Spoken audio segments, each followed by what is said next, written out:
Welcome to another episode of Global Network of Healers, where we are trying to get people to decrease their stress and kind of calm down their nervous system. And so we're showing different clinicians throughout the world, and they have their own areas of expertise.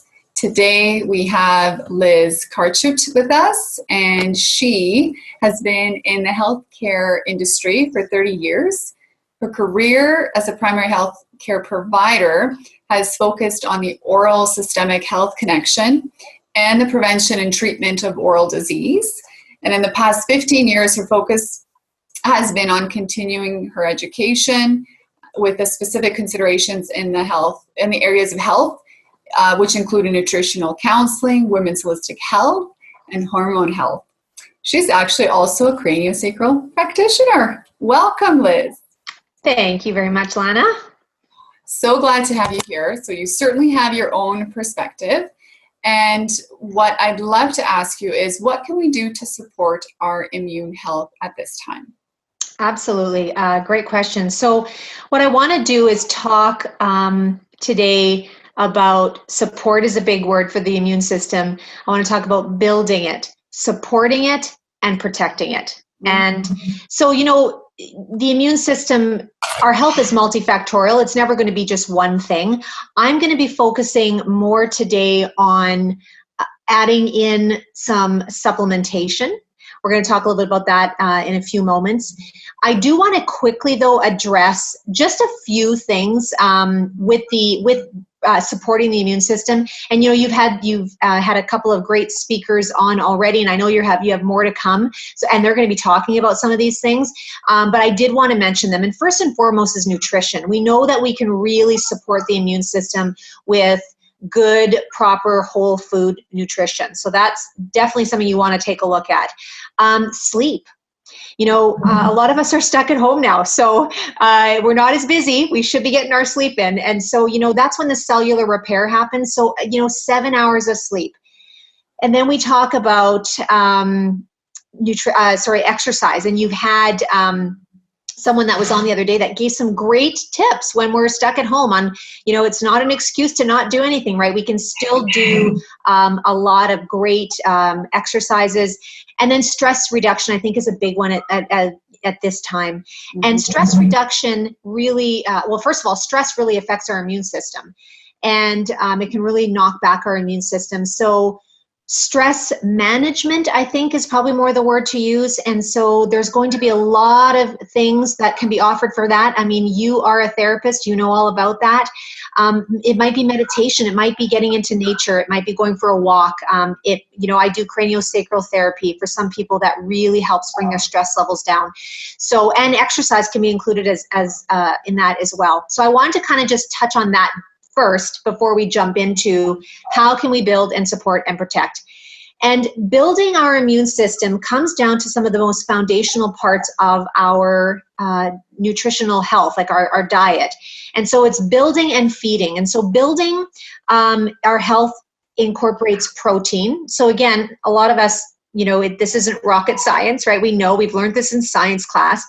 But I think it's most important to point out with protein, it's not so much the source, it's the 9 essential amino acids, because that is what builds your immune system. We can't get that. Our bodies don't make them. We have to get that from our diet or from, there are some forms of supplementation. And so we want to make sure that we get the 9 essential in so that our body make the other non-essential, and that forms that beautiful chain of amino acids.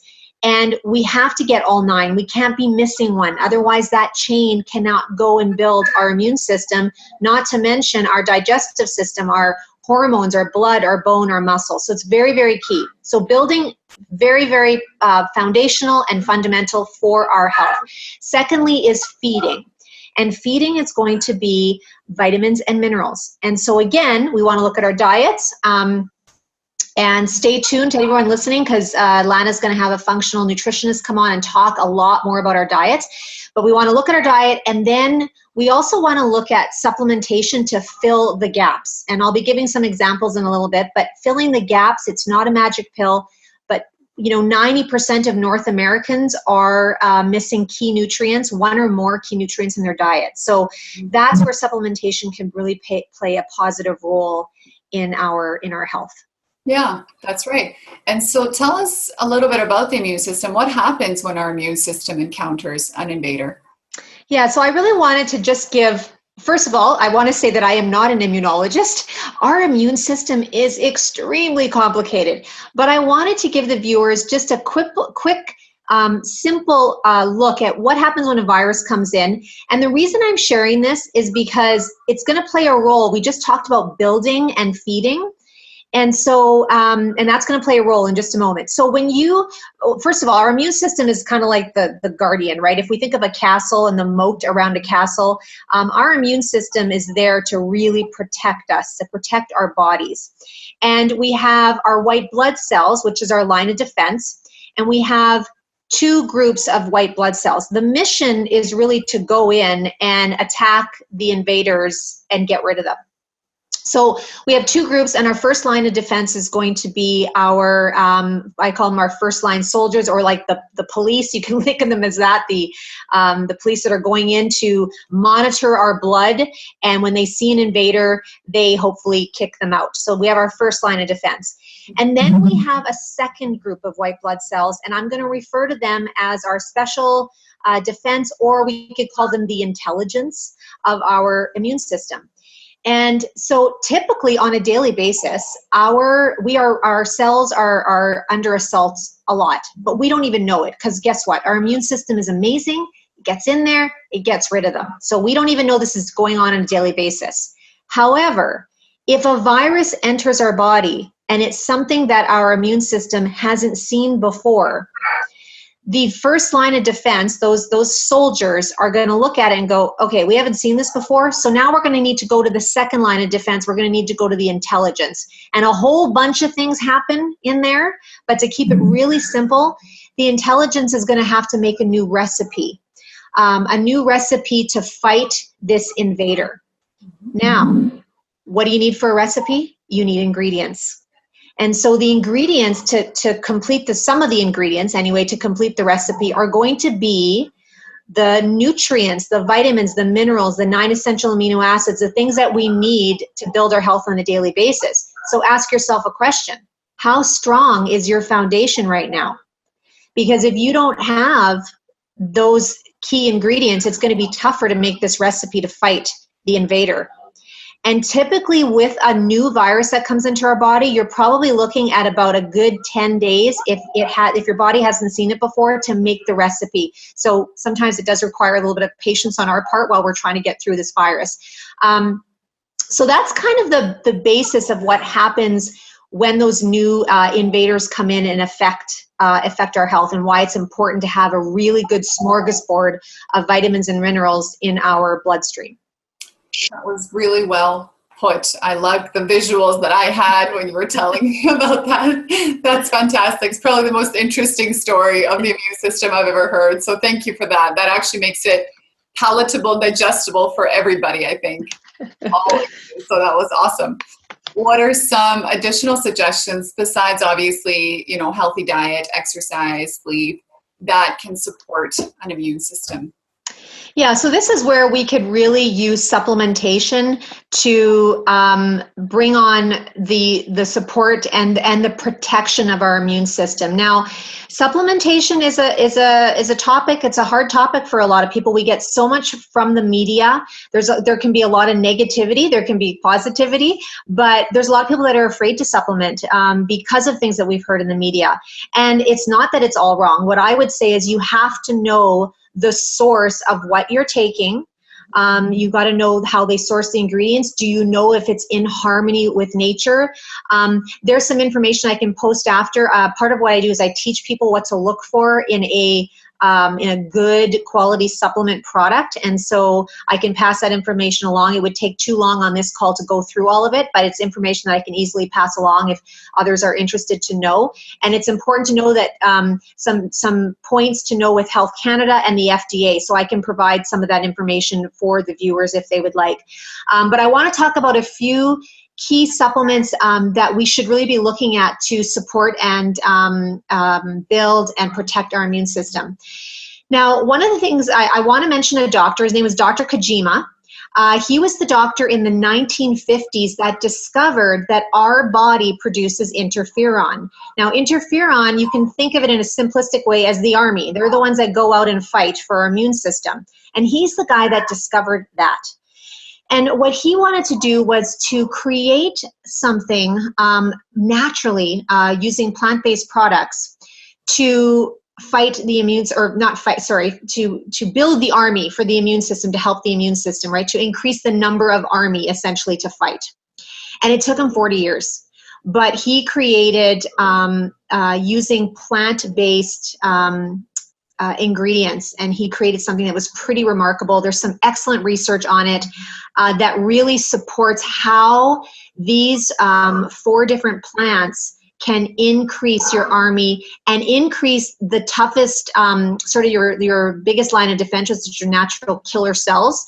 And so it's a product that can really, or the plants that can really help boost that and balance it all at the same time.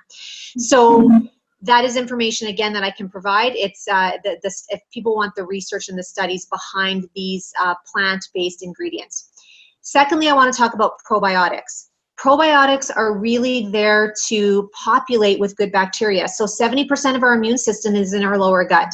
So we should be looking at probiotics to really support our immune system. Vitamin D.